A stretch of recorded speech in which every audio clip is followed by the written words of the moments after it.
اس کے بعد اگلے دن جو ہے یعنی 15 شعبان، اس کے روزے کے بارے میں کوئی حدیث صحیح نہیں۔ یہ جو مشہور ہے کہ اس رات کا اس دن کا روزہ رکھنا جو ہے وہ خاص طور پر اس دن کا روزہ، اس کے لیے جو حدیث آئی ہے وہ بہت کمزور ضعیف ہے، قابل اعتبار نہیں۔ البتہ ابھی بات کر چکا ہوں کہ شعبان کے سارے ہی مہینے میں آپ روزے رکھا کرتے تھے، سارے مہینے کے اکثر ایام میں روزے رکھا کرتے تھے، لہذا وہ فضیلت جس طرح آج کے دن کو حاصل ہے اسی طرح کل کے دن کو بھی حاصل ہے، پرسوں کو بھی حاصل ہے، سبتوں کو بھی حاصل ہے، اور دنوں میں نہیں رکھ سکے اس دن رکھ لو۔ لیکن خاص طور سے 15 شعبان کے روزے کی نیت کو زیادہ فضیلت سمجھ کر روزہ رکھنا مناسب نہیں، لیکن سارے شعبان میں جب بھی موقع مل جائے رکھ دیا جائے۔ اس طرح اس شب برات کو، اس رات کو گزارنا چاہیے، اللہ تبارک و تعالیٰ سے دعائیں کرنی چاہیے۔ البتہ ایک بات اور سمجھ لیجئے، ایک روایت میں آتا ہے کہ اللہ تعالیٰ اس رات کے بارے میں بھی آتا ہے، شب قدر کے بارے میں بھی آتا ہے کہ اللہ تعالیٰ اس رات میں اتنے لوگوں کی مغفرت فرماتے ہیں جس میں قبیلہ کلب کی بکریوں کے بال، آپ نے یہ فرمایا، قبیلہ کلب بہت بڑا قبیلہ تھا، ان میں بکریاں بہت ہوتی، ہر بکری کے جسم پہ بال بہت ہوتے، تو سارے قبیلے کی بکریوں کے بال جتنے ہیں اتنے انسانوں کے لگا مغفرت ہوتا، مگر فرمایا 2 آدمیوں کی مغفرت نہیں، اللہ بچائے۔ ایک وہ جو کسی مسلمان سے کینہ رکھتا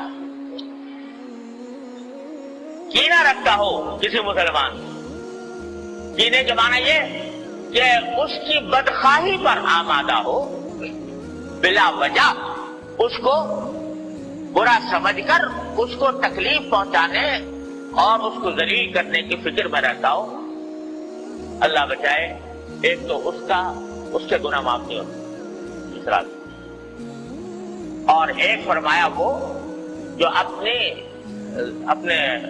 پاجامہ، شلوار، پتلون جو بھی پہنے ہوئے ہے اس کو ٹخنوں سے نیچے لٹکائے،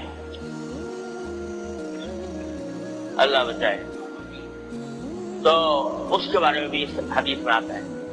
لہذا اس کا اہتمام کرنا چاہیے، ہمیشہ ہی کرنا چاہیے کہ اللہ تعالیٰ کسی مسلمان کے خلاف دل میں کینہ رکھنے سے محفوظ رکھے۔ ارے بھائی، کوئی اگر کسی سے کوئی غلطی ہوئی ہے تو اس غلطی کا اس سے بتا دو، معاملہ صاف کر لو، کوئی شکایت ہوئی ہے شکایت گلا کر کے معاملہ صاف کر لو، اور تمہیں شریعت نے یہ بھی حق دیا ہے کہ جس نے جتنی تکلیف پہنچائی ہے تم اتنی اس کو بھی پہنچا دو، بدلہ لے لو برابر برابر کا۔ لیکن دل میں کینہ لے کے بیٹھ گئے اور اس کو ہر طرح ذلیل کرنے، خار کرنے، تکلیف پہنچانے، بدخاری کرنے کی فکر میں لگ گئے، یہ چیز جو ہے وہ اتنی بڑی گناہ ہے، اتنا بڑا گناہ ہے کہ اس رات میں بھی معاف نہیں۔ اسی طرح یہ بھائی آج کل بہت ابتلا ہے اس میں ٹخنوں سے نیچے لٹکانے کا، اللہ تعالیٰ ہر مسلمان کی حفاظت فرمائے۔ یہ حدیث میں فرمایا کہ اصل میں تکبر کی علامت ہے یہ، اور تکبر ایسی چیز ہے جو اللہ تبارک و تعالیٰ تکبر کو کسی قیمت پر برداشت نہیں کرتا۔ فرمایا الکبریاء ردائی فمن نازعتہ قسمت، او کما قال صلی اللہ علیہ وسلم، کہ بڑائی تو میری صفت ہے، میری چادر ہے، جو کوئی مجھ سے اس میں جھگڑنا چاہے گا اس کی گردن توڑ دو۔ تو تکبر بہت خراب ہے اور یہ تکبر کے علامت، اس واسطے اس سے حضور نے منع بھی فرمایا، اور اس جگہ پر خاص طور سے اس کا ذکر فرمایا۔ اس کا بھی بھائی ہر مسلمان، کیا اس میں فائدہ ہے کہ آدمی لٹکا لے، ٹخنوں کے لیے چلا جائے گا تو کیا فائدہ حاصل ہو جائے گا، کون سی دولت مل جائے گی، کون سی لذت حاصل ہو جائے گی؟ لیکن نبی کریم صلی اللہ علیہ وسلم کے حکم کی مخالفت ہوگی، اتنی بڑی وعید کا سامنا کرنا ہوگا۔ اللہ تبارک و تعالیٰ اپنے فضل و کرم سے، اپنی رحمت سے ہمیں اس رات سے صحیح فائدہ اٹھانے کی توفیق عطا فرمائے، اور اس میں اللہ تعالیٰ کی رحمتیں اور برکتیں جمع کرنے کی توفیق عطا فرمائے، اور اپنے غضب اور اپنی ناراضی کے اسباب سے ہماری حفاظت کرو۔